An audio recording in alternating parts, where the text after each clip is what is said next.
नमस्ते। आप सभी का हमारे YouTube चैनल पे बहुत बहुत स्वागत है।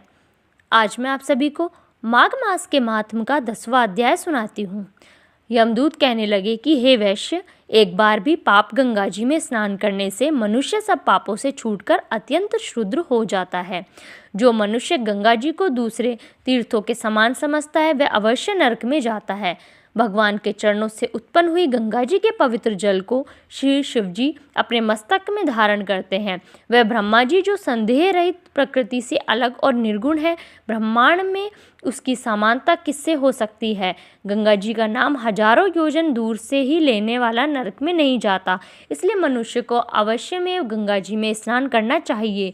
हे वैश्य, जो ब्राह्मण दान लेने का अधिकारी होकर भी दान नहीं लेता वह आकाश के नक्षत्रों में चंद्रमा के समान है। जो कीचड़ से गौ को निकालता है, जो रोगी की रक्षा करता है या जो गौशाला में मरता है वह आकाश में तारा होता है। प्राणायाम करने वाले मनुष्य सदैव उत्तम गति को प्राप्त होते हैं। प्रातः के समय स्नान के पश्चात जो 16 प्राणायाम करते हैं वे घोर पापों से बच जाते हैं। जो पराई स्त्री को माता समान मानते हैं वे यम की यातना को नहीं भोगते। जो मन से कभी पर स्त्री का चिंतन नहीं करता वह दोनों लोगों को अपने अधीन करता है। जो पराये धन को मिट्टी के समान समझता है वह स्वर्ग में जाता है। जिसने क्रोध को जीत लिया मानो उसने स्वर्ग को जीत लिया। जो माता पिता की सेवा देवता तुल्य करता है वह यमद्वार नहीं देखता, और जो गुरु की सेवा करते हैं वह ब्रह्मलोक को प्राप्त होते हैं। शील की रक्षा करने वाली स्त्री धन्य है। शील भंग करने वाली स्त्री यमलोक जाती है। जो वेदों और शास्त्रों को पढ़ते हैं या पुराण और संहिता पढ़ने और सुनते हैं तथा स्मृति का व्याख्यान और धर्मशास्त्र समझते हैं, या जो वेदांत में लीन रहते हैं वह पाप रहित होकर ब्रह्मलोक को प्राप्त होते हैं। जो अज्ञानियों को वेदशास्त्र का ज्ञान देते हैं वे देवताओं से भी पूजित होते हैं। यमदूत ने कहा कि वैश्य श्रेष्ठ यमराज ने हमको वही आज्ञा दे रखी कि तुम किसी वैष्णव को मेरे पास मत लाओ।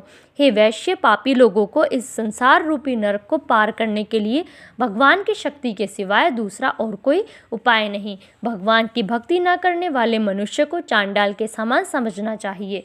भगवान के भक्त अपने माता पिता दोनों के कुलों को ताड़ देते हैं और उनको नरक में नहीं रहने देते।